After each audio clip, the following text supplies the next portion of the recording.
अपने सब गोटे के हम ऋतिक से प्रणाम करे छी और आई जानकी नवमी के शुभ अवसर पर एक फूलचंद्र झाझा जी के बहुत सुंदर रचना सोहर अपने सबके बीच प्रस्तुत कर रहल छी। आशा है जे अपने सब गोटे के नीक लागत, जे नीक लागे आशीर्वाद जरूर देवे। आओ सुनाबी। नवमी सुदिए बैसाख कर सिया जी जनम लेल रे आहे।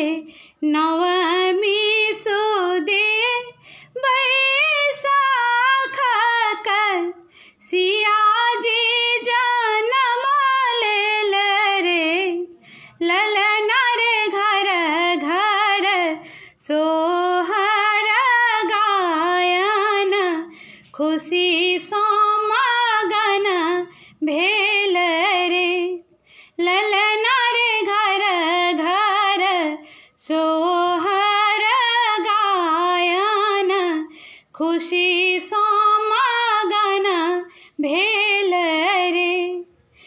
जनक भूमि बिकल छल जल बिनु कल कल रे आहे।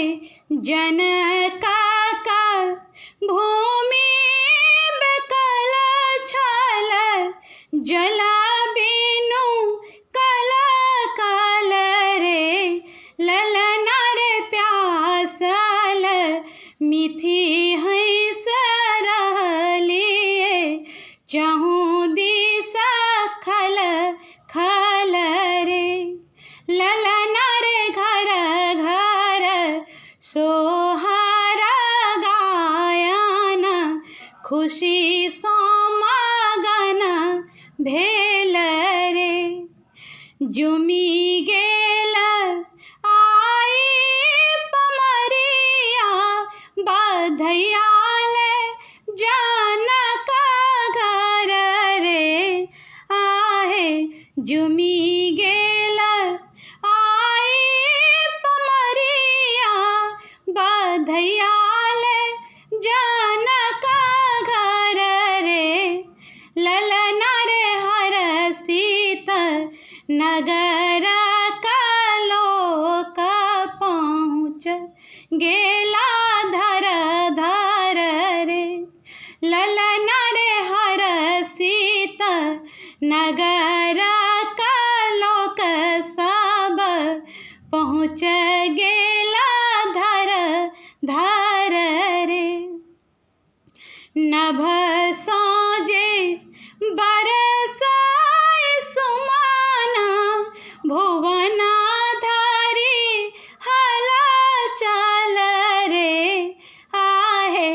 नभ सोजे बरसाए सुमन भुवन धारी हल चल रे ललना रे होयत असुर केरा नास कर डोर प्रतिपल रे ललना रे होयत असुर केरा नास कर डोर प्रतिपल रे। नवमी सुदी बैसाख कर सिया जी जनम लेल रे ललना रे घर घर सोहर गायन खुशी सोमगन भेल रे। धन्यवाद। आशा है अपने सब नीक लागल है। जो नीक लागल है तो लाइक कमेंट शेयर जरूर करबे। धन्यवाद।